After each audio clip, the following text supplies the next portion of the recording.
Yo, this is Skrilla the Great, your Deep South Wrestling champion. And I just wanted to tell you that you should stay tuned in to CCP Podcasting because why?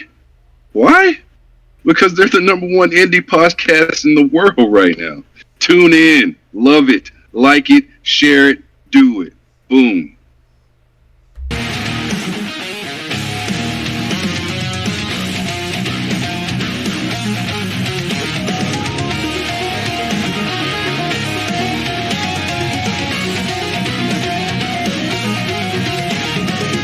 What is happening, friends of CCP Podcasting? Welcome back to Beyond the Bell. I am Chris Page. That is John Cable.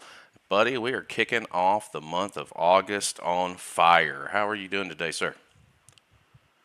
I mean, it's a wet day here in Florida, but we're managing. Hopefully the storms treat me well and everything goes well today because I'm excited to do this. This one kind of fell into our laps, and I couldn't be more appreciative of it. We'll probably talk a little bit about it here in a second, but I don't want to waste any time because time is very valuable, and our guest today is tearing it up on social media. But we'll talk about it here in a little bit. I told him in a DM he should be studied. What he's doing should be studied because it's changing the game. And It is be. Let's welcome him on in. We've got Big Trouble Ben Bishop. How's it going, man? First of all, thank you for coming in and chatting with us. Great. Oh, gentlemen, thank you so much for having me. What a great introduction so far. Changing the game, creating the game, who knows, right?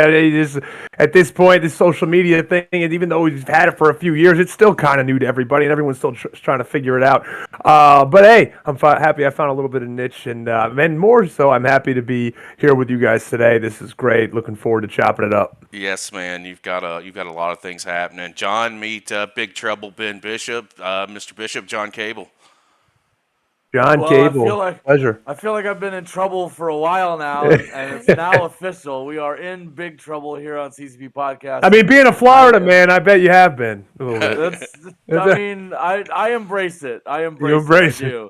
I do. It's interesting down here. It's a fun place to be. What part of Florida are you in? I'm in Jacksonville, so I'm over on the. Oh yeah, Atlantic okay. I'm down in Tampa. I like. It's crazy. In Tampa, okay. Yeah. Two Florida men. All right. One. Yeah. I'm in Georgia. And very different versions of Florida too. Very much. Jacksonville, Freakville for a reason. So you know. I wasn't gonna say it. You could say it. I was. Yeah, it's legit. We earned it. I love St. Augustine. We've gone there. I feel like Jacksonville would definitely embrace. I feel like Jacksonville will definitely embrace your kind of comedy and the things that you like to do. So, it's exciting to have you here. We appreciate you spending time with us. There's so many things to talk to you about, and I want to pick your whole brain. Please, it's there to pick. Listen, obviously, guys, if you have not done so, right above his head, at Big Trouble BB over on X and Instagram. Raw for Rip, let's get that out of the way because if you're not following, you should. There's a reason why this guy is looked at as go get him as changing the game, and that's exactly what I think you're doing. And I know that you got started in wrestling. You just kind of got discovered at an event, and I know that growing up, you're a big fan of Kevin Nash. What about Big Sexy led you into even trying this out, because there's a lot of traits, especially with personality, and you've got it. So what about the comparison with Nash there? I mean, I've always been a big kid. Like growing up, I was always the biggest kid, right? Like I never hit like a major growth spurt. I've always just continued to grow as I got older. Fortunately, I eventually stopped and get super tall, like really super tall. I'm tall. I'm tall, but not like 7'4", 7'5". So I then, hit this. Got to 6'10". Sorry, in gimmick 6'12". But just seeing guys like when I first started watching wrestling, just seeing guys like Kevin Nash, and no pun intended, but the guy he's so cool. Like it's like how can you not like a guy like that? And he was big, right? Like growing up as a big kid, I was social, but it's tough, right? You just like always. Nothing. You never like really fit anywhere. You're trying to fit under desks in school. It's always like just the biggest kid, and the biggest kid's always not. I'm not gonna say like picked on, but you're just always kind of like everyone's like looking at you. Oh, are you really in third grade? Are you really in second grade? Or are you older? And I had to carry my birth certificate around, even though I always kind of had like a baby face, But like I had to always carry it around, always prove that I'm the age that I am. So it's like I fit in, but not really. ever. But then you see like a Kevin Nash who's like just embracing how like big he is, how cool he is. And that immediately drew me to it. And I just fell in love with wrestling because I just really liked, the storylines, the pageantry. They almost to me were like real life superheroes with the characters. And I just thought it was always really cool. And I didn't have like a ton of friends that actually liked it. None of my friends liked wrestling. I was the only one. Like, we all watched together. Me and my buddies would watch, basketball, football, baseball, but when it came to wrestling, it was just me, and I just let. They all knew. They respected it, but they never watched it. So I would just be the only one. I never talked about it in school. I would be the only guy who would watch wrestling. It was just me. So, I just throughout my whole life, I just always kind of gravitated towards. Always liked the bigger guys, right? Always like this because I related to them when I was a kid. Sure. And it's when everybody else was kind of like in the Shawn Michaels and the Bret Harts. I like the Psycho Sids and the Kevin Nashes, those type of guys. Oh, absolutely. John, let me shoot around to you. So I know that we've got a lot of current stuff going on that we want to talk to you about. But when you did get asked to come and be a wrestler, and realistically, let's be fair, if you weren't the 7-foot monster that you are, that offer 6'12". probably doesn't come across. No, probably not. No, definitely not. And yeah, sitting when I went to that show in Arbutus, Maryland, and I was just going as a fan and just showed up and, because I was listening on Busted Open Radio that day and Enzo was on and he said, I'm going to be in Arbutus, Maryland. And he was telling the story. It was a time where Big Cass was going through a lot of personal problems. And he was talking about that. And I was always a big fan of Big Cass when I watched. And I was like, you know what? That'd be cool to go meet Enzo. Because I always liked I liked what they did. So I was doing nothing that night. My wife was babysitting, dog sitting for a friend, and I was just sitting home alone. I'm like, all right, let's do this. Doing nothing. I almost didn't go. I was playing Madden, and I was just like, I was honestly, I bought the ticket. It was like $20, and I'm just like, I almost just said like, I was like kind of getting lazy sitting there, and I'm like, you know what? My Madden Dynasty's going pretty well. Maybe I'll just play this tonight. Never get a chance to play.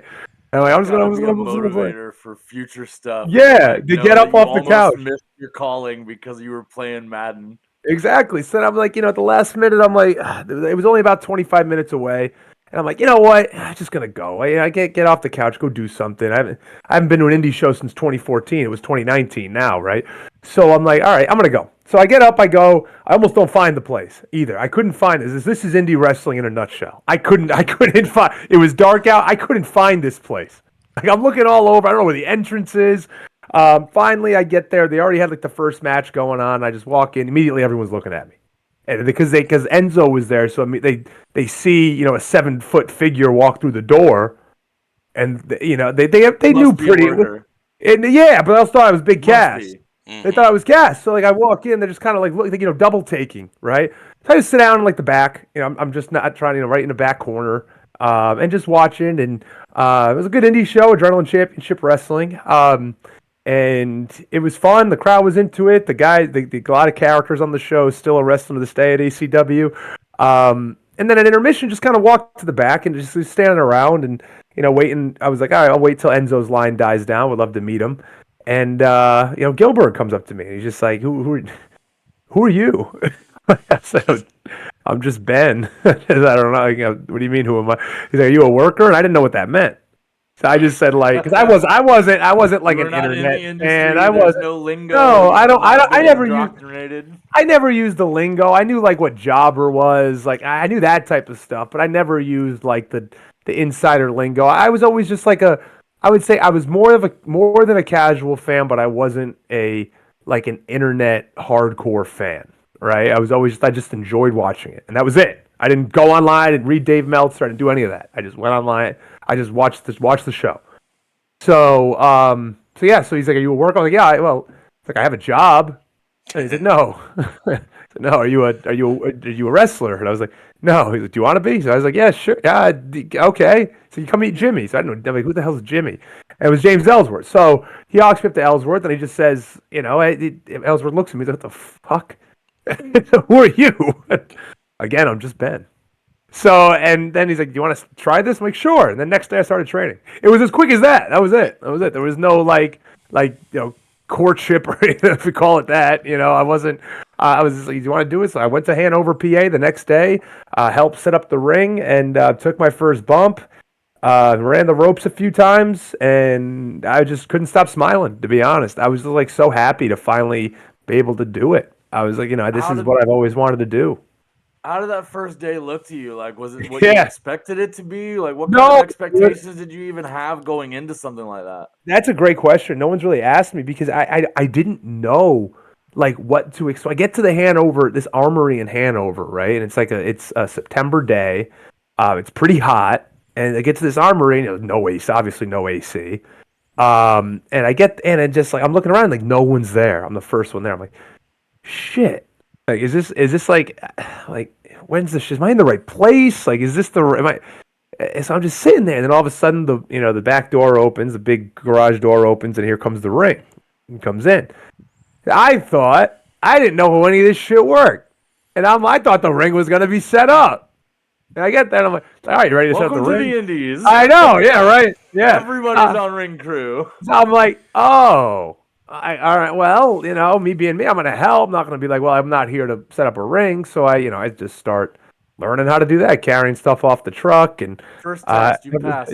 Yeah. So I'm like, I guess this is what you got to do, and it was cool, meeting everybody, talking to everybody through it, and then once the ring gets set up, Ellsworth gets there, GillBerg gets there, and he's like, all right, you can get in the ring. I'm like, all right. So he's like, well, we got to teach us. The first thing we got to teach you is how to bump.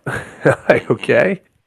I'm like, he's like, ready? I'm like, sure. And he's like, no, not like that. I hit my head immediately. I just saw stars, and he's like, yeah, tuck your chin next time. And I'm like, okay. How many times did it take to learn to tuck your chin right?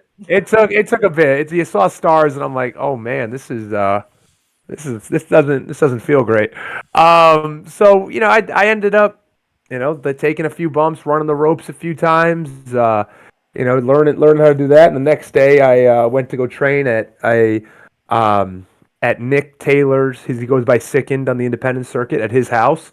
He had a ring in his backyard, and he trained a lot of people there. So I learned a lot of the basics from him, and then learned a lot of more of the advanced stuff from Ellsworth. But the first few weeks was a lot of just running the ropes, learning the rolls, learning like basic ring positioning, that type of stuff. Learning, and then advancing to learning how to do the move safely, and all that. And then it came up pretty quick to me, I'd say. Because just being an athlete and always watching wrestling, it's kind of like the perfect combination, because you get athletes who never watch wrestling, right? They don't know anything about it. They can move their body in space. They're obviously, they're athletic, but they don't know wrestling. And then you'll get people that only watch wrestling, have never been an athlete, and they get into it, and it takes them. They know what it's supposed to look like, but they can't figure it out because they're not as coordinated as an athlete might be. So me watching it and being an athlete my whole life, playing Division III basketball, exactly. Yep. So learn how to move my body in space, kind of having a basic idea of like what this is supposed to look like, and know when to either sell or do certain things because of like just watching guys my whole life. Obviously, I had a lot to learn. I wasn't saying like I knew everything off the bat, but having that basic fundamental idea of it helped a lot. So it was about 6 months of training to my first match. But yeah, it was. It wasn't anything I thought it would be, but I've loved it no matter. Anyway, it was great. Well, let me ask you this, because being 6 foot 12 inches, there's a lot of challenges when you're getting into the ring and you're training. What were some of your challenges? Or did your size play a factor into something that maybe you weren't able to pick up as quickly, or what were some of the things that maybe you had a difficult time to grasp? Well, I'll say this: when you're a bit, it wasn't as much of the stuff that was hard. Like, I mean, the easy answer here, Chris, would be saying like, yeah, I don't want to do a moonsault. Like, I don't want to go off the top rope. I don't want to do a lot of stuff like that. So I can say like that. 450 is in your repertoire. Yeah. Oh my god. Yeah, that was cut from the AEW match. I did it. They cut it for time. But I heard that it happened, and there is footage of it. So no, I that could be the easy answer. I could say like, that. Yeah, I never really wanted to do that anyway. So I just said I was, that was never something that came easy to me, and doing some of the things a lot of the smaller guys can do. You do some of it, but I just don't feel comfortable doing a lot of it. So I never really was like, I need to learn how to do this because I didn't want to. I've had a lot of knee surgeries and that type of stuff, so I didn't want to like come off the rope or do anything weird that I'd be like landing real hard on my legs or anything.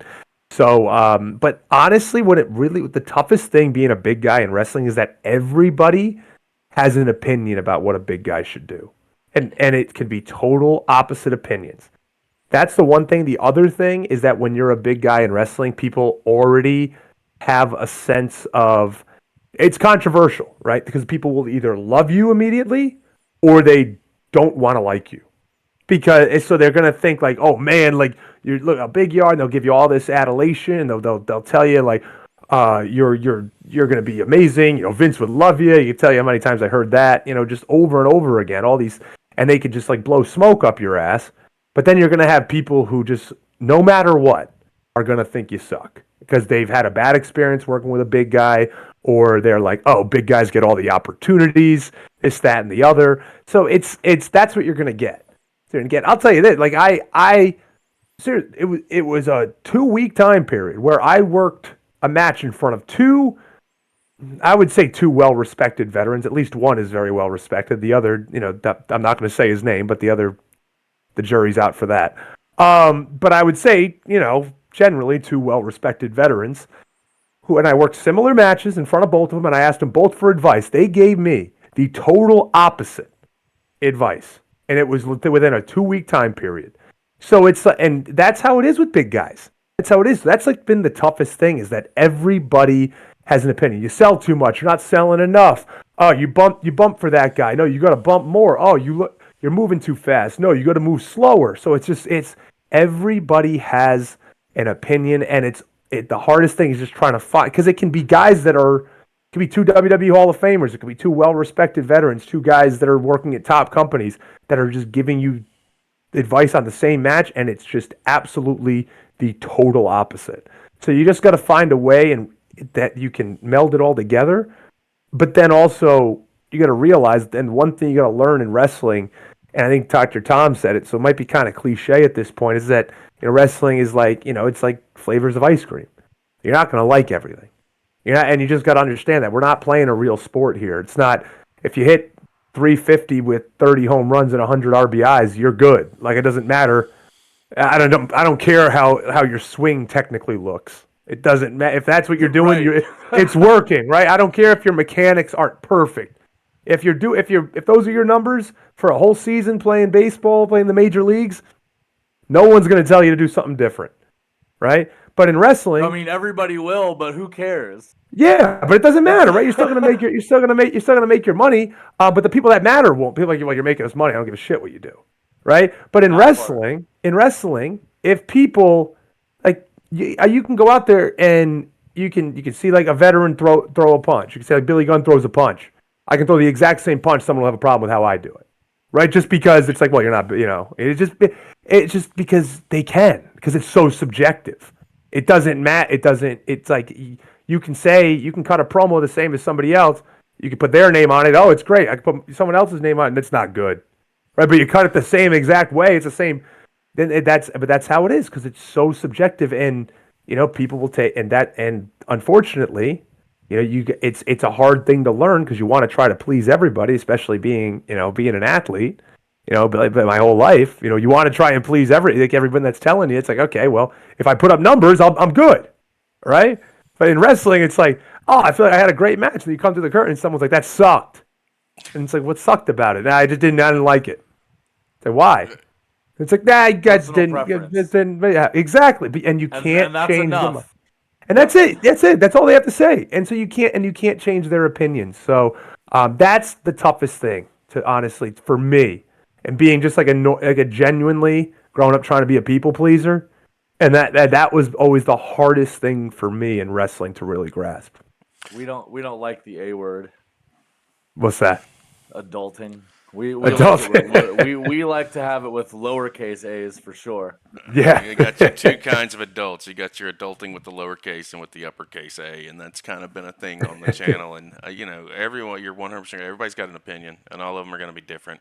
And it is literally trying to find that sweet spot, and that seems like that is something over the last. I'm not even going to say since the Rampage appearance, because you've found that spot. I feel before that with the reels that you've put out and how you've taken to social media for months now. Yeah, I can remember Almost a year now. Actually, a year. well Today. Well, hey, happy anniversary.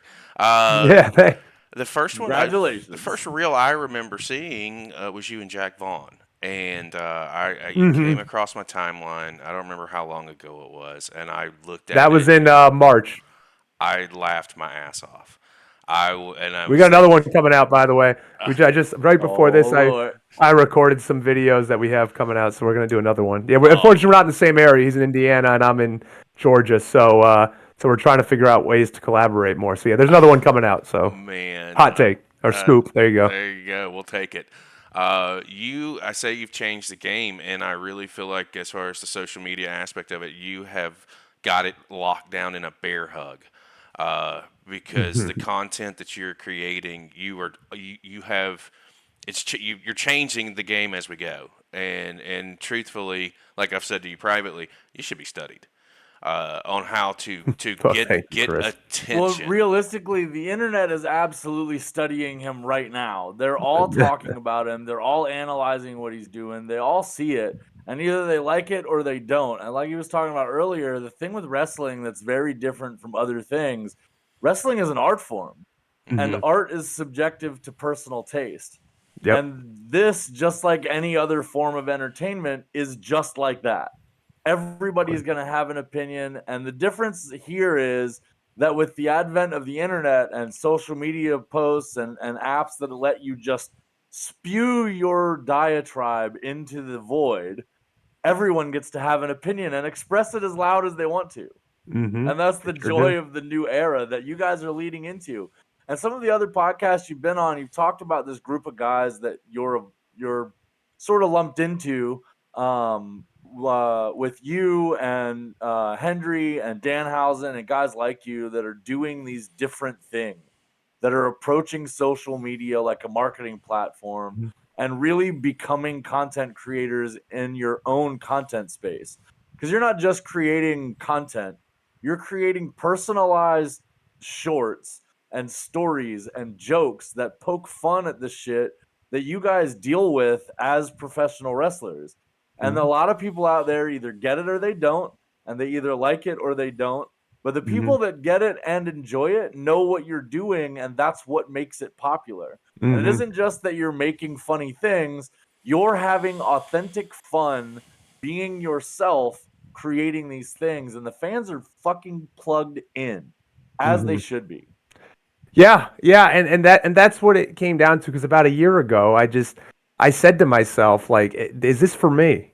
Like, and this shit is so ridiculous. Like, wrestling's ridiculous. I was feeling sorry for myself. I'm like, what am I not doing? What am I missing? Like, I'm a in shape guy. I'm aesthetically pleasing. I've been hearing from people. It's like, yeah, you're good. You're pretty good. You're pretty good. I'm not going to say I'm the best. You talk about that a lot, where you're like, everybody under the sun says Vince would love you. You're going to get a shot, but yet, where is it? Where is it? Yeah. How long do I wait? Where do I have to be to get that shot? And to hear that over and over and to struggle with that in your head has got to be rough. That's brutal, and thank you for understanding that. Well, how have you gone about not only dealing with that, but overcoming it? Because realistically, a lot of guys coming into the industry have a really hard time getting in. And here you were basically just pulled off the street like, no, you got to do this thing. Let's go. And yet you still struggle with all of those, like, getting ahead, climbing the ladder problems that everyone else in the industry struggles with. Yeah, it's like, and that's another thing about being a big guy is everyone thinks like everything's handed to you, right? Like, you're a big guy, James Ellsworth just like picked you out, he's your guy, you're his guy now, and like you're gonna get all these opportunities. And yeah, I did get a lot of opportunities because of James, right?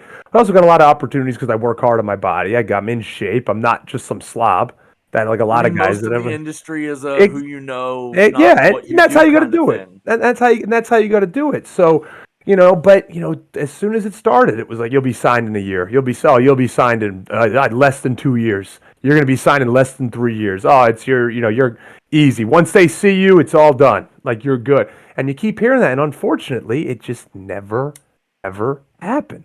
Right? And like guys are seeing me at shows, veterans, oh yeah, easy. Jimmy Hart, like, oh yeah, as soon as they see you, you're good, baby, you're good. Like I'm like, and I'm like, okay, great.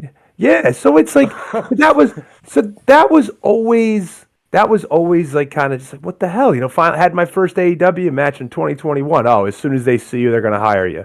Doesn't happen, right? Like, and then like I'm told like one of the producers at AEW, again, I'm not gonna say his name, but he went up to Ellsworth at WrestleCade in 2021, and he said, "Hey, Ben should be hitting me up nonstop. Like Tony really likes him. Tony really likes him." And so Ellsworth was there, GillBerg was there. I'm like, "Are you serious? Did he really say that?" He's like, "Yes. You start hitting him up again." So what did I do? Started hitting him up, and guess what? Nothing. I hit him up the next day. The industry is, if you feel this way, why aren't you reaching out to the talent that you feel is the next wave? Like if you if you recognize that there's something good there, go get it. The next guy might chase him, and you miss out. That's what's so weird about wrestling, and that's why it's still in this like weird old hat type of like mentality where it's like, oh, you're not hitting me up, you must not want it enough. When it's like I should show you a text with this guy that I'm speaking about. And I had 15 unanswered texts, and I'm like, why would I keep messaging you?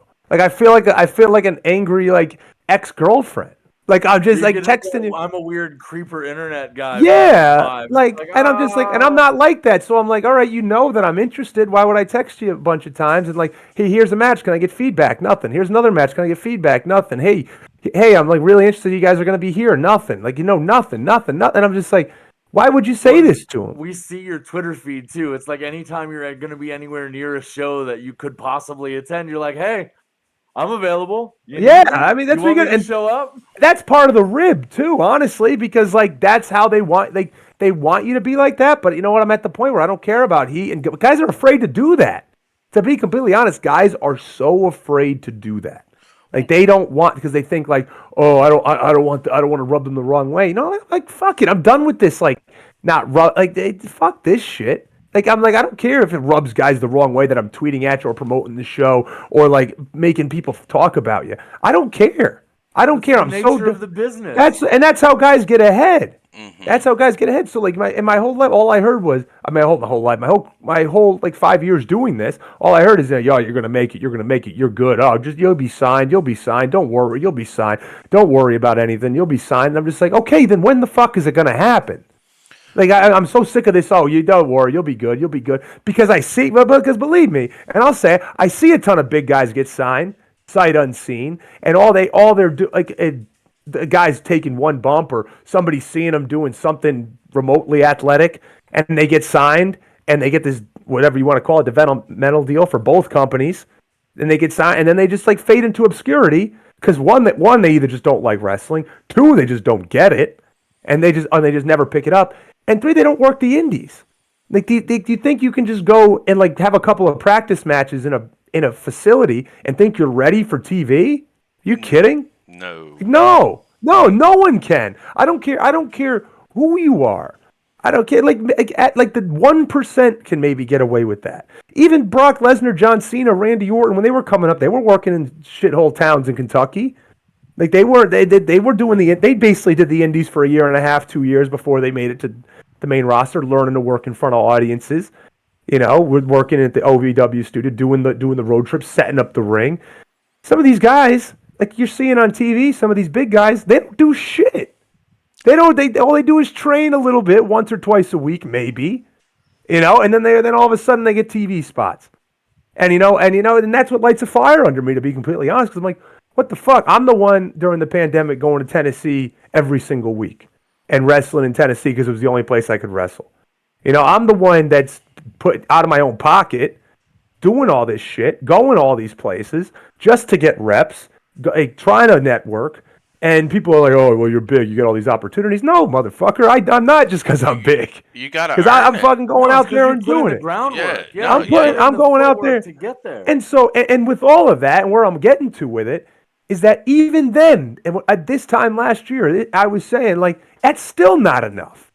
I went to a school that's down here a few times. I went for 4 months, and still in front of guys that are at a top company, and it doesn't take someone to honestly you can figure out where I was. Mm-hmm. Not gonna say it, but you can figure it out.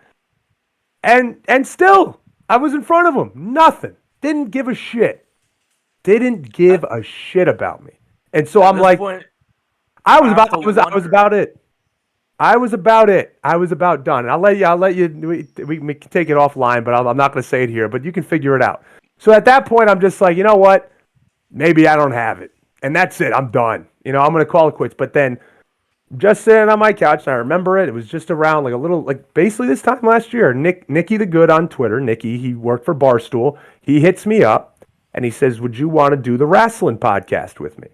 You're not going to get paid. It's not going to be on Barstool, but it's like loosely affiliated. Brandon's not doing it right now. He's like, "Do you want to pick it up?" And I'm like, you know what? Why not? It's like, let's do something different. So we start doing it. Right? It eventually becomes the Meat Pop Express, which we can get into in a bit. But because they take away Nick actually is let go, and we have to we can't call it wrestling anymore, so we rebranded it. But really, he was like, we just need something to stay sharp. He's like, you're talented, I'm talented. He's like, he was a producer at Barstool. He wants to be content. That's his dream. He's like, let's do something. That see what we got. Let's find our voice. We're both talented guys. We both can talk. We're both kind of in the same boat in our respective industries where we're not really well respected, or we're not getting the opportunities that we want. So let's just try. Let's try something. So we did. So we started doing it, and we knew we weren't like, oh, we're not going to do this unless in a month we're getting 10,000 views every video. We knew that wasn't going to happen. We were realistic, right? So we decided, but we wanted stuff that hey, let's show our personality. We can make content, this, that, and the other. And so he said to me, and this is why I started these videos. He said to me, we can't just have the podcast. He's like, we got to do something else. And I'm like, at this point, I'm so burnt out of it. And I'm like, I don't know. What do you want to do? And he's like, man, just content, like stuff, like wrestling stuff. When you go to these shows, maybe, videotape something. He's like, I don't know what it's like. So he's like, just something. So I'm like, all right, I can maybe think of something. And with the frustration that I had in wrestling, with all this frustration that I had, I'm like, this shit is so stupid and so fucking silly. I'm like, why don't I just make fun of this shit? There are so many clowns and dorks in professional wrestling, in and out of it, really. But there's surrounding professional wrestling, I should say, clowns and dorks, that I'm like, there's so much just ridiculous. It's a circus. There's so much shit here that is like, people, if they saw it, they would just be like, is this really what this shit is? People forget that wrestling started as a carnival show. It is. That's what it is. There's a carny aspect to it. Oh my god! Through. And so I'm just like, and I'd always make jokes with my friends about those type of people, and I'm like, you know what? Fuck it. So the first one I made, I don't remember the first one, but the first one that really caught people's eye was the delusional guy who worked one AEW dark match. Mm-hmm. That guy who now all of a sudden that might have been my first one that I saw. That was the first one that really started catching people's eye. And I did that around maybe September-ish. And so people started, and and I just did it, and all of a sudden people are like, holy shit, this is funny. And so then I'm like, okay, maybe I got something. So I keep. It was hard. Dude, when that first came out, that one hit hard. Yeah. So that one was, and then then the next big one was the day in a life as an indie wrestler when you're traveling. Everyone's asking, oh, WWE, and then that one. And so then it just started rolling where I'm like, okay, now I'm gonna do, the biggest carnies in this business are the promoters. So I've seen a bunch of them, so I'm gonna put a big amalgamation of them all together and make this shindy promoter gimmick that I have, and then do that, and I saw my Carhartt hat like a carny looking members only hat, and I'm just like, you know what? Let's make this a character. I thought I was only gonna do it once. I was trying to do originally I was doing the real indie heroes, the real American heroes. Remember the beer commercial? I forgot what it was. I think it was Bud Light. I was going to do the Real Independent Wrestling Heroes, and I thought I was going to do it once, but that's the one people like. So I'm like, you know what, I'll do. There's so much freaking content. There's so much shit I could do about indie wrestling promoters. I'm going to keep doing it. So then I'm just like, you know what? I'm having fun now. Now it's just a good time. And then like going to a few things, and now people, I was at WrestleCade, and someone goes, "Hey man, I love your videos," and I was just like, "You've seen them?" Like I didn't, like, you know, I'm just thinking it's like a couple buddies of mine see them, right? Like I'm not thinking about, and then like more and more people, like, "Oh, your videos are funny, man. I was just watching them." Guys start hitting me up. I'm getting followed by guys in WWE, AEW. They're just like, "Dude, these videos are good, man. These are fun." And then finally, it kind of came to a it came to a point of like earlier this month when I went to AEW, and when I had that opportunity, and I knew it was better than it was like 2 years ago because I knew more people. But when I finally got that opportunity, then like people are coming up to me like, "Oh, you're the guy that makes the videos." Like, "Oh, I didn't know you were so tall." It's like, "Oh, I didn't know you were I didn't know you were in shape." I'm like, "Yeah." He's like, "And you're funny." He's like, "Why aren't you signed?" I'm like, "What the fuck again?" Like, I'm here. Here we go. The story of my fucking career. Jesus Christ. Yeah. So I'm like, "There we go." I'm like, well, can someone talk to the guy that's in charge who's 20 feet away, please? Like, you know, so I'm like, but then, you know, it just kind of snowballed after that. And I'm like, you know, and it's been so cool. And people have been, you know, and I want to give a shout out to Jack Vaughn because he was the first person to really do this type of thing. And not the first person to really utilize social media. Obviously, that's Cardona. And I think Cardona was the first person to really utilize it to get himself over more organically and show his authentic self. What it really was. Yeah, I think so. He took advantage of it in 2011, right? So he was one of the first people to do it. But, you know, Jack Vaughn for the past few years has been putting out awesome content. Ours is just different, right? We do things me and Jack do things a little bit differently. Our humor is a little bit different. He does great stuff in ring, and I think it's very funny. My stuff is more like backstage type stuff. Oh, your humor is grimy, dude. It's more grimy, yeah. Your target audience is the guy in the locker room, not the guy in the stand. Exactly. Like 100%. Like you are making content that speaks to the heart of a worker before anything else. That's what it is. So it's a little bit. It's definitely a little bit different. And Jack definitely pisses off the IWC, and he doesn't give a fuck. And that's what I love about Jack. But I got to give a shit because people do compare us. And whether, you know, they'll say like, "Oh, this guy just thinks he's Jack Vaughn," or it's like, "Oh, this guy's a better version of Jack Vaughn." It doesn't matter. I think what he's doing is awesome. He's the first guy to do it, so I give him all the respect in the world. And people think like we have heat with each other. We 100% don't. Like I said, we're going to collab with each other because we know we can help each other, right? He knows, and that was the coolest thing about Jack is that when I met him officially in March, when you saw that reel, when we did that reel, he could have easily been like, "Dude, I don't give a fuck. Like I don't want to." Like, and he could have said, I said I had an idea. I'm like, "Dude, would you want to make a video? I think it could be pretty funny." And he was like, "Oh, dude, yeah, I've seen your stuff. I love it." Like he's like, I think it's so funny. He could have easily said like, I can call it like ha heat, right? Like he call it like comedy heat. Like, and he could have easily just like blew me off and be like, "Ah, man, I'm not interested. I don't want to do that," right? Going like, I had heat with me because I'm trying to do something similar to what he's doing. But no, he embraced it. He loved it. He thought it was a great idea. And he wants to do more. And so that was really cool because that doesn't happen in wrestling because everyone's a carny. There's so many pieces of shit. And it's just, and he could have so easily just written me off and been like, I don't want to work. I don't want to do anything with you. Like, you're trying to steal my shit. You're trying to steal my gimmick or something like that. But he didn't because he knew we kind of are different. So, you know, all the respect in the world to him. And yeah, you know, we're just two type of guys that are just doing things, not what we're told to do or not like what you're taught to do or what they particularly want you to do, but we're going to make all of them watch and they're going to see it. So that's what we both have that same mindset. You're reinventing the wheel a little bit as to how to get notice and how to keep attention on yourself. You know, you just mentioned your match earlier this month with Roddy Strong over on Rampage. Did you, when you put out a reel, and it was you and your wife reacting to the match itself? And this is the infamous one where she picks up her suitcase and already had the funniest part of that. You already had it packed. You know, I was like, it was so funny. Did you anticipate getting the reaction from the wrestling community because I've never seen someone take a minute and 45 seconds and turn it into this massive conglomerate. Like, you milking the fuck out of it to this the phrase day. Is maximize the minutes. Exactly.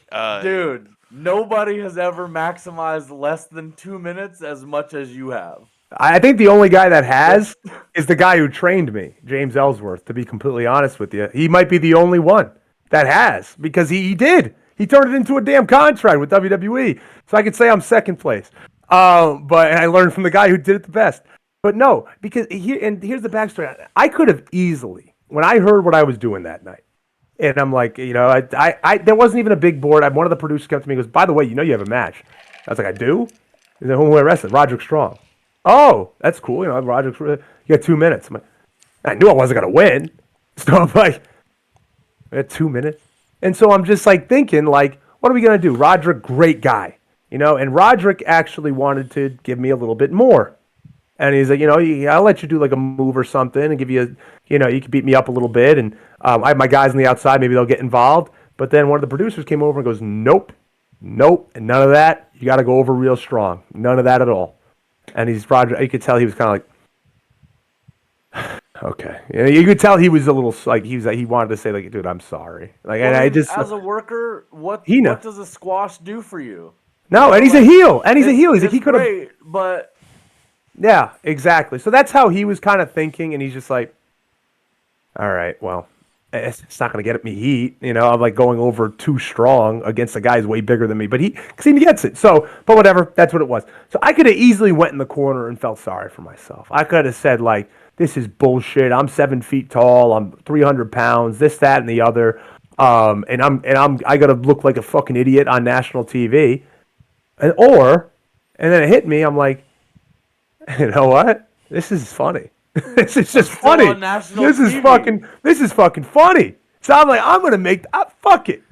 The match happened. What happened. And I said to Nick, and I'm like, and it was better that it wasn't live. I was so happy it wasn't Collision and it was Rampage for the sole reason. Yeah, more people watched Collision, but you know what was happening that night? Money in the Bank. So more people did not watch Collision that night. So that was one reason. Second, because it wasn't live, I had the ability now to create all this content all week to just play up this match and just get people invested in wanting to watch AEW Rampage.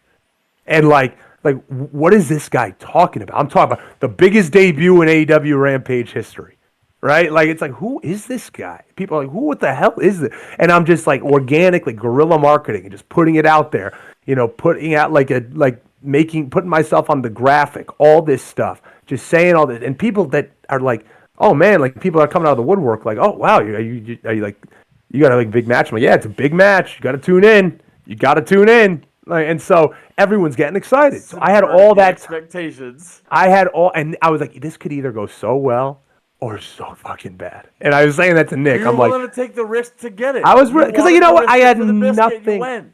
I had nothing else to lose. So I'm like, I'm just going to go for this. And so I already had the idea. I'm like, once the match airs, I'm going to do the reaction video with my wife. I had that idea as soon as it happened. Because I already had those. I was already like, this is going to be very funny. And I didn't realize how good she would be at it either. That was one take. We did one take. And I just gave her like cliff notes of like how I wanted her kind of to react to that and how to be. And I gave her the suitcase. I told her I had the suitcase idea. And I'm like, but when she said at the end, I live with a loser, you almost hear me break because I did not know that was coming. I was like, wait, what? I was like, you gave her prime opportunity to absolutely and 100% accurately portray the wife of an indie star. And she was assigned that she knew the assignment. And she didn't. Oh, I just have to be real. I told her, I said, I was like, the best part about it is that you didn't over-exaggerate it. It was just subtle disappointment as the video went on of just like, you talked about this all week. This is what it was? And, like me being like a big doofus, like, yeah, but it looks good, right?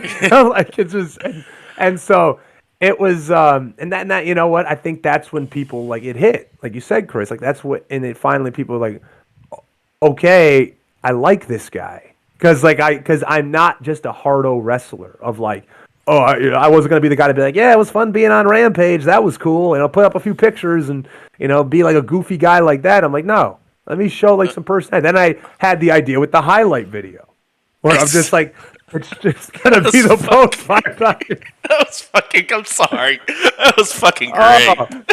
And just the pose slowed down and reversed, and just like just a little bit slower each time. And that pose, honestly, I did it in the mirror 15 minutes before I went backstage to go into the. I'm like, what can I do that's just like kind of corny and cheesy? And I'm like, like I could act like like the big like tough guy, right? And like like what's about to happen? Am I gonna act like the big tough guy? I know what's about to happen. Like, it's like I'm not gonna try to act like a big, strong, tough guy. So I just, I'll just turn and do a fucking cheesy ass smile. I know where the hard cam was. I've done an AEW match where I know as soon as they announce you, that's the one time that I know the camera will be on me no matter what. Mm-hmm. Like that's the only guarantee that camera will be on you. And I'm very happy. And when I went backstage, my buddy Jameson, Jack Jameson of the Iron Savage, is a good friend of mine. And he's like, dude, like the camera stayed on you for like times that they did not have to. It's like when Rodrick went out of the ring, the camera stayed on you. And he's like, that doesn't happen very often with like enhancement talent. He's like, usually they go right to him immediately. He's like, and then he's like, and you nailed it. You fucking looked right at it. And so, that was good. And I'm just like, I wasn't going to just sit there and be like, woe is me, right? I'm like, I'm so sick of playing the pity card. I've done it too long, and I was like, I need to stop if I want to try to get ahead here. And I'm like, I'm gonna make the absolute fucking most of this opportunity. And so far, so good. So we got a ways to go. Dude, I think I don't have a contract, but I think it turned out all right. For the most part. Yeah, and I say that because obviously, the business is. You gotta keep attention on yourself. You gotta make yourself relevant. You gotta keep yourself in the headlines or spotlight, if you will. And you took that, and it would have probably been very easy to get discouraged. And you took that negative and have turned it into such a positive with the content that you've been able to create around it. And of course, it didn't. And this, I'm not knocking AEW by any means. It didn't help the next week that the ratings were down. And then we get the next. The coincidence was uncanny. The fact that I was saying that to people. I was saying, if these ratings go up with me on this, like, you'd wait until I start talking about this, and they did, and it said highest ratings since March, which I'm just like, this is fucking beautiful. You can't ask for anything better. This up. Yeah, you can't make. And then they went down the week after, and then they went. Then I'm like. This is just writing its story for me. This is perfect. And I just put the one out where I don't make any sounds. And I'm just like smirking and looking at the camera and, I'm not going to bury it. I'm not going to bury it, but I'm just going to not telling a lie here. I'll just say this is just what it was. Pointing out the facts. And so that was it. I put your own conclusions. I sang my praises when I raised the ratings, but I put out the one video, and that was the only thing I said about the ratings going down. And I just didn't say a word. I just posted what it was, with Ben and without Ben. So, and that's what it's been. And you mentioned the guys that that it's similar to. Like, we've obviously seen the rise in Joe Hendry, right? Joe Hendry, that song's been out since 2019, and it just so happens that finally this past April, May, it caught fire. And because of like things like TikTok and I always say the other work he was doing too. It wasn't just his theme song; it was the other songs that he was writing. Yes, dude, incredible. The one with AJ. Dude. The Creed one, the one he was doing with Dollar was crazy. Yep. The one he did with. Have you seen the one he does with Scotty Too Hottie in England or in wherever they were? Yeah. He introduced me to Joe Hendry's musical catalog on a show not that long ago, and we listened to several of them on the show. It was hilarious. He's unbelievable. He's so talented, and he finally was able to show, because he was in Ring of Honor in 2018, 2019, then he went to TNA, and he was always kind of just floundering in the low mid card and just kind of around. I always knew of Joe Hendry. but I was like, and I knew like he had a catchier song, but he just never kind of caught fire. And then it finally worked. And I always say it doesn't, and that's why I always say about the wrestling, like it doesn't, wrestling doesn't matter as much as people think. Like I bet you 99% of people who have heard the Joe Hendry's theme song have never watched Joe Hendry wrestle. Like because it doesn't matter as much as people think. And but they're following the gimmick, not the wrestling. Exactly, and they want to see him. And now they're like, "Oh my God, that's the face!" Like, right? They're seeing the face. They're like, "Oh, that's that face." It just so happens that you guys are also good at the thing you do in the ring. That's not what gets the fans to the venue. It never does. All of your content, the comedy, the thought behind it, the way the fans attach to it. That's the thing that gets the ticket sale. Yep. And if it isn't for that stuff, that fan doesn't come to see you. No, absolutely not. And that was like the magic of Joe Hendry. It's like as soon as NXT, as soon as his theme song hits, the people are just singing it and they're so happy. It didn't matter that he was out of that battle royal first. It didn't matter. They had the moment there and it clicked immediately. Because you had guys I think in the mainstream, the thing that reminds me of that the most is when Kurt Angle blew up with the "You Suck" chant. Yeah, that song popped and Stone Cold got that "You Suck" thing going. That was a change point for his career, and when he embraced that part, things changed entirely. Yeah, and Joe Hendry embraced it. He knew what he was. He's like, and Dave Meltzer was like, "Oh, that was such a bad showing for Joe Hendry getting eliminated first." No, Dave, it doesn't fucking matter because they had what they wanted. They had his entrance, and they had him showing up in NXT. That image. No one gave a shit about the Battle Royal. It's a fucking Battle Royal. No one cares that he got eliminated. Who's talking about that? No one. Nobody gave Battle Royal. No one. And now look at him. Henry was on the show. And it got the most views like since WrestleMania. It went viral because that's all they cared about. They didn't give a shit.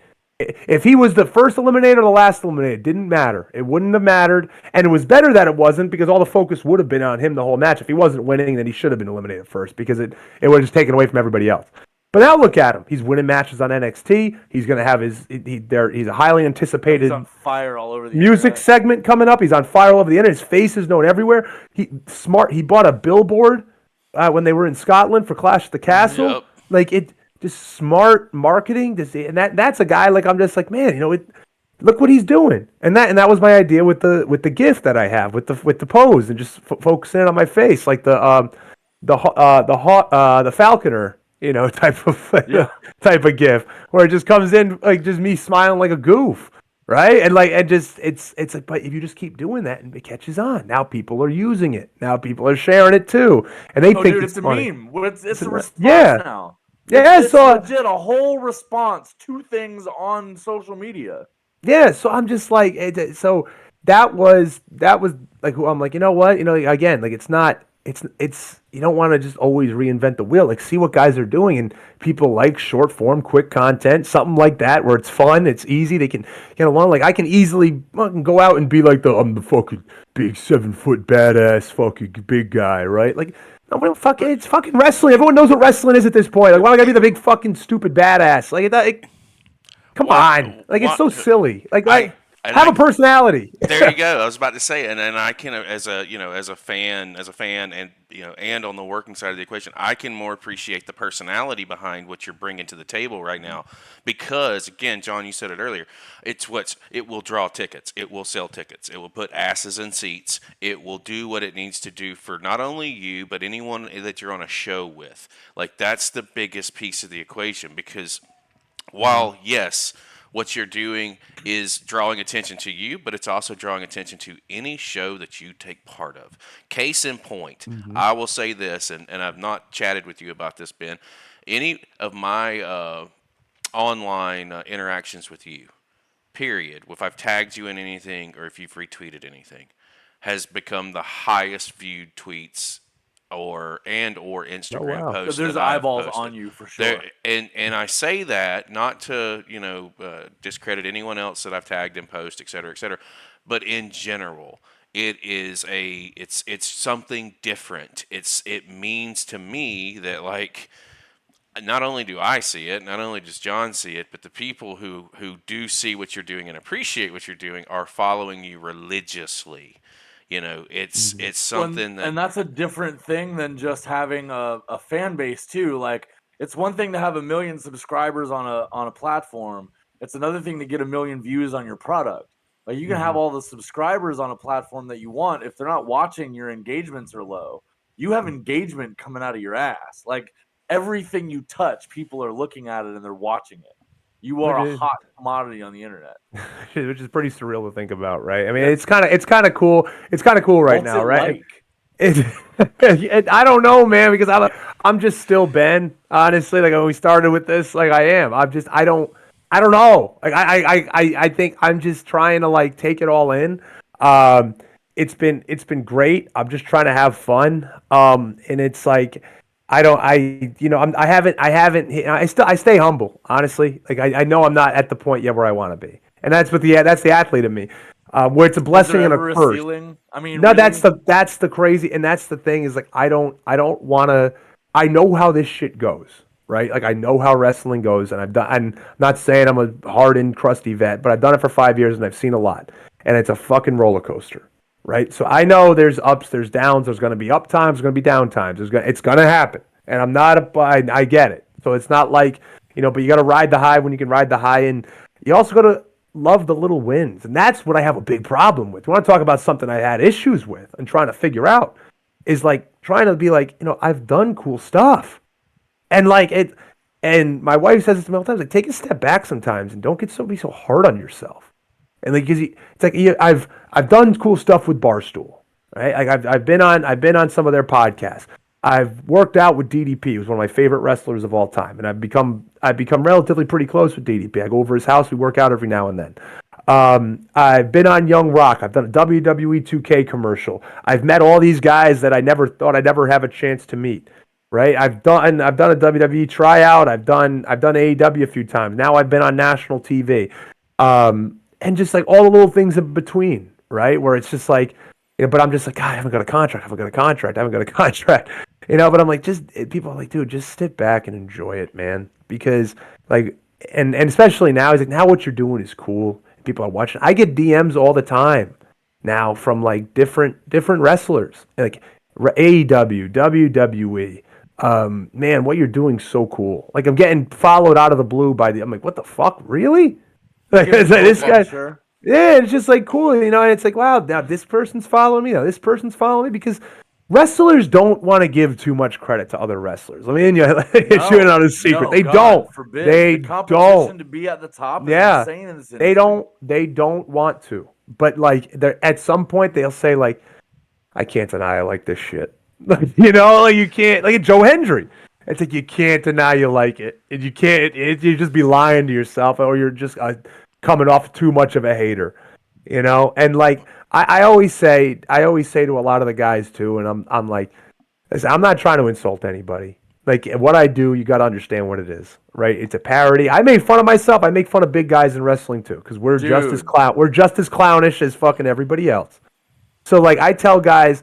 Like, if you take offense to what I do, understand I'm making fun of the worst part of what you might think that you are, right? Like, here's a perfect example. I did one about cowboys in wrestling, right? I did a meme about this where I just had a cowboy hat. I looked around and said, nobody here better use a fucking lariat tonight. Like, right? Just making fun. And somebody tried to snitch tag Manders from GCW. So they tried to, just thinking he was going to, get mad at me. And the first thing he laughed his ass off. He said, "Dude, that was so funny." And and I saw him and then he started following me. So we started following each other. Then I saw him at MLW a few months back, and I'm like, "Hey man, I just want to say that was cool that you didn't get all." Some guys get just so in their feelings about the shit I do. He goes, "No, dude." He's like, "This shit's so fucking silly, man." He's like, "Believe me, that was funny as shit. Like I laughed my ass off. Like, no, dude, what you're doing is so cool." And then that was the cool thing. Even at a place like MLW. I had guys, Alex Kane, champ. He's like, he's introduced me. He's like, this is Ben. He actually is funny in wrestling, unlike a lot of these other fucking morons that aren't that funny. And that's why I call myself now the humor of the humorless, because that's what I am. Because wrestling humor is not that funny, and guys try to be funny, and it's a lot of the times it's not. And so I'm like, and that's I think people are resonating with, where it's like, okay, your stuff actually is, and now casual people are liking it because my dad who doesn't get wrestling said to me, he's like, I don't get a lot of what you're saying. He's like, but your like timing and the way you say it is very funny. And so and now I'm like, okay, this is good because now it's not just the niche, because a lot of the shit I do is very niche. Topical. Yeah, it's also casuals are picking it up and getting what's going on just because it is what it is. Exactly. So that's now I'm like, okay, now I'm getting. Once I started hearing that, it's like, okay, now it's getting somewhere because wrestling's so niche. If all I'm doing is inside of wrestling terms, people are gonna be that one. Like it's like not gonna pick up. But like now with like the Creed song, that picks up. The people are like, okay, we get what this is now. This is fun. Like highlight reel, not a real highlight reel, right? The wife's reaction. Oh, that's funny. Oh, coming into the house and hey, I want a belt. Yeah, I don't give a shit. You still got chores to do. People are like, oh, I've been there. Like it's like I get that. That's that. They're not wrestlers, but they're like, I have like comedians and musicians. Like, yep, know what that's like. Even wrestlers. As a guy who ruined one of his first relationships, my first marriage and training camp and traveling schedule, let me assure you, you hit the nail on the head with it. The feels were all there. Yeah, and everyone and that kind of now everyone's like, I had to like put a bunch of times, guys, it's a skit because my wife's now reading the comments and she's like, well, everybody wants you to divorce me. And I'm like, oh my God, just don't read the comments. They're looking out for you. I know, which is nice. They want you to be treated well, and they know that that's not well. I'm like, guys, I told her what to say. Let me ask you this: when the fans don't get it. Exactly. Let me ask you this, and then John, we'll get around to you for one more question, and we'll get ready to tie a bow on this one. If you could give any advice to anybody out there, that's coming up in the business, based off of your experiences, what would it be? I used to give such a fucking cliche and bullshit answer with this, and I used to say like, just keep your ears closed, keep your mouth closed and your ears open, and listen to everything and all that. Like the dorky ass answer that like, that's important. I get that. Be respectful, all that bullshit. Yeah, whatever. I used to say that all the time. People ask me this question. But I hear talking to Ben that's been in 5 years, and I might as well be a crusty vet, and it's 2024, and I'll say, don't give an absolute shit what anyone thinks. That's the only, and like people might say that, but and it's like it sounds empty because you're like, everyone does give a shit. You give a shit what people think to an extent. But like if you find something that you're passionate about and you're coming up in wrestling and you're like, hey, I found something that might, don't be afraid of this bullshit ass heat. Don't be afraid that you think people are going to tell you not to do it because they know that it could possibly be entertaining and they want to keep you down. They do. They don't want, a lot of guys in wrestling they don't want you to get more popular. They don't want, yeah, exactly. They don't want you to be more popular than them. And this goes to the absolute top. I'm talking about guys, veterans who have untouchable names who still act like this. They don't want another guy. Big man heat's a real thing. There's a lot of big men in wrestling that have untouchable names, don't want other big guys around. It's serious, and it's sad because Ellsworth taught me when we started. He's like, what? The whole point of wrestling is like, once you make it to a certain level, you want to reach back down and pull the next guy up and make it better. But you got these guys who can't get out of their own way. They're like, I'm 50-something years old and look like shit and not the same wrestler I used to be, but I can't give it up. I can't let guys get over me. I don't want anybody to be over me. And so I tell people, that's the mentality that you need to have. Sam Adonis said this to me, and I don't know if you guys are familiar with Sam Adonis. He messaged me last year around the same time, so it was like him and Nikki who really were the ones who really got me off my ass and made me start doing some shit. He told me this, and he gave me that. He's like, listen, dude, there's no one that looks like you in wrestling. He's like, you have a personality, you're tall, you're not like a mongoloid-looking big guy that a lot of big guys are. You have a good body, you have all this stuff. He's like, stop worrying about what all these fucking assholes think. Like all these people would fucking. He's like, treat wrestling. He's like, I don't know. He's like, I'm pretty sure like you have. He's like, he knows Ellsworth really well. He's like, I know you don't need wrestling. He's like, I have an idea that you don't need You don't need it. He's like, act like that. Act like you don't need wrestling. He's like, and then watch what happens. Well, And you've I'm talked like, about that before too. Like you mm-hmm. have had a full-time job the entire time. Yeah, You have a degree, like an two. important degree too. Not even like, Yeah, this is not some bullshit like, oh, I'm an arts major. No, you have a real legitimate degree yeah. for HR psychology and stuff going on, and like Mm-hmm. you don't need wrestling. You have a career. I have a This is full-time a thing job, but you are passionate about, and that's the yeah. difference. And that's what Sam basically told me. And he's just like, dude, treat it like you don't need it. Don't let any of these. And if like he's like, don't worry about. And he was like, don't worry about heat, dude. He's like, it doesn't fucking exist. It's not real. They scare you with this shit when you come into wrestling. Like you're gonna get all this heat. But if you're entertaining and you're getting over with people, they ain't gonna fucking say it's heat. Because they know it's not. It's not gonna. They're gonna have to Money. notice eventually. Yeah, yeah. So that's the advice, Chris. That's what I tell everybody. Be yourself. Be authentic. I want to say like be original. It's hard to be original, but just take what works and make it your own. Like see what's worked with guys who have been over. Like I'm seeing guys like Joe Hendry, Matt Cardona that it's worked with, right? And then just make it your own. Don't sit on your laurels. Don't be just happy to be an extra. Don't be happy just to have a dark match. It be excite, say like that's a good accomplishment. Don't get me wrong, that's awesome. I don't tell anybody that ever had a dark match like, oh, dude, just a fucking dark match, that fucking big deal. No, it's a big deal. You were trusted by someone to get there. Someone trusted you enough to say you can have this opportunity because not everyone gets it. So that's awesome. But don't sit there and be like, I'm the man because I had that, or don't sit on your laurels and say, oh, I'm the man because I did this one thing. No. Like, keep working, keep at it. Use social media because it's the number one thing you can use because not everyone's getting TV time. And I'll give you, I know this is a long answer. Sorry if I'm taking up too much time, but I wanted to say this is the big thing that I want to say. And the big thing that I have been saying to people, I am getting so sick of hearing guys nonstop complain about that, guys that are hired at some of these big companies complain about, I'm not getting enough opportunity. I don't get enough TV time. I don't get enough. They don't trust me. And then sitting there complain, and they pout, and they bitch, and they moan. Motherfucker, I had a minute and 30 seconds. And I have made the most of this minute and 30 seconds as a jobber with no entrance, just in the ring. Didn't even say Big Trouble Ben Bishop. Just said Ben Bishop. Quiet, too. It wasn't even loud. The guy who announced me barely looked at me. When I walked in the ring, treated me like nothing. Whatever. He did not get the Emily Taylor treatment. No, he was on the side, and I'm like, stop bitching because you can go online, and I was there once. Yeah, I was in the same boat, but I'm like, you know what? I woke up and I was just like, I'm gonna just try to do shit on social media. You can do it. The guys couldn't do that back in the day. I get back in the day if they said I couldn't do that. I'm not getting TV time. I'll never get over.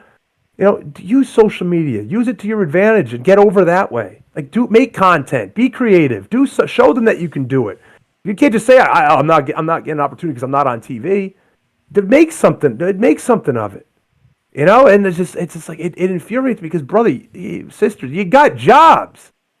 Like you're there. You're ahead of me, and you're complaining. Like you have the opportunity. You can go make something on social media. You're already there. And see, and like, so I hate, that is my biggest pet peeve. Shut the fuck up and do something about it. Because you're not going to get the TV time. There's only so much to go around. So make your own time. Make people watch you and make the most of what you get. And so that's it. That's one of my biggest pet peeves in wrestling. So sorry about that. Big rant. You're 100% correct, and it tracks and it makes sense. Listen, I really appreciate you taking the time to slide in here and chat with us a little bit about what you've got going on because truthfully, I've said it privately, I've said it on the show, I think that I'll say it again, I think you're changing the game a little bit.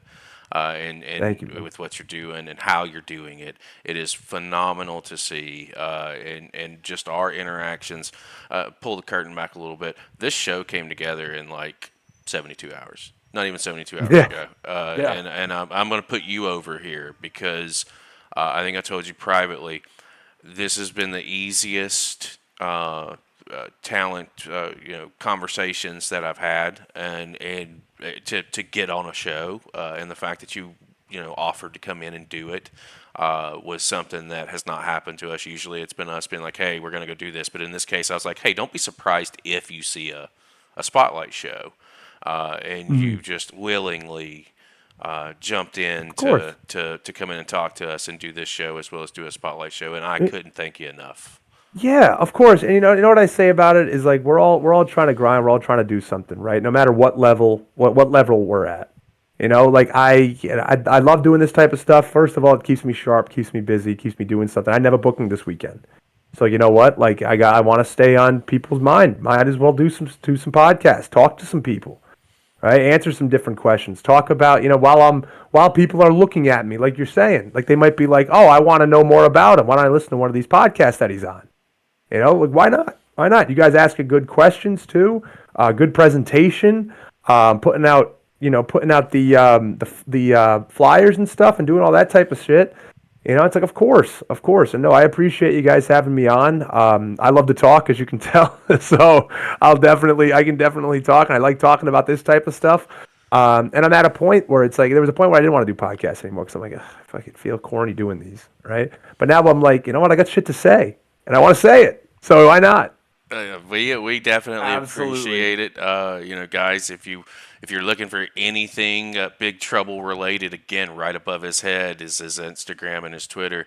And I'll tell you straight up, our conversations came together because I saw the Shindy God T-shirt and a little message that said, "Hey, if interested, DM." I strongly encourage you guys to DM and go ahead and pick up some merch from him. He is out here busting his ass. He is on the grind. He is doing everything to entertain us. And if you can't afford a shirt, maybe you know somebody who can. John, I stole your line. So be sure to follow, like, subscribe, share. He's over on YouTube as well with the Meat Pop Podcast, as well as his own Ben Bishop page. All those links are going to be down below. Go over, hit that subscribe button. It's super simple. It's free. It's the easiest way you can support independent wrestling. 100%. Mr. Bishop, do you have anything that you want to say to our channel before we get ready to sign things off? Nothing, guys. You do a great job here. I really enjoyed this conversation. Nice, free flowing conversation. I appreciate it. And you guys do your research. I'm going to say that is awesome because most people don't. So I appreciate you guys doing that research. Nothing else to say, folks. Honestly, like you said, you heard what Chris said. You can find me at Big Trouble BB on Twitter, Instagram, at TikTok. I guess I haven't really figured that out. People really take me too serious on TikTok. Show some of those comments. I'm like, oh my god, guys, come on. They don't but I'm there. Trying to be there. I'm like the new kid in town on TikTok. But yeah, hey, everything Chris said, it's a grind. It's fun, but just trying to enjoy the journey. And that's really it, man. At the end of the day, just gonna keep it positive, keep it trucking, and keep the shades on because the sun never sets on a cool guy. Take us home, John. I don't even know how to follow that line with smooth as shit, sir. But guys and gals, it has been a pleasure sharing this information with you guys and having our conversation with Ben here. I hope that he's inspired each and every one of you guys out there listening to this, listening to any other podcast that he's on or watching the show to really chase your dreams. Don't give up on the things that you want to do because someone else tells you not to. Ben has made an entire career out of finding the absurd and turning it into something that is more like a polished turd. It's been a fabulous run for us to watch what he's come from, absolutely just being a guy that has a job to becoming the biggest jobber on the internet and really embracing being the guy that's been the spotlight and turning all the lights on him. Sometimes even when you're handed a shit sandwich, you got to deal with what you got to deal with. And Ben has been out here on the grind for some time now, and it is finally his moment to get into the spotlight and find his place and grow into the fabulous Phoenix that he can be. You guys are all out there helping him do it. Do not forget, like Paige said, maybe you can't afford support, but you may know someone that can, and the easiest thing you can do to support an indie guy, to support any kind of a local business, is to get involved. click the like, click the share, subscribe to the pages, show your friends the things that you find interesting. If you find Ben Bishop interesting, chances are that somebody in your life does too. And all you have to do is share the content. Maybe one of those guys will buy a shirt, buy a ticket, and show up. And he can reach his dreams just like we all can. It has been a pleasure. Each and every one of you, we love each and every one of your faces. And we will see you guys next time.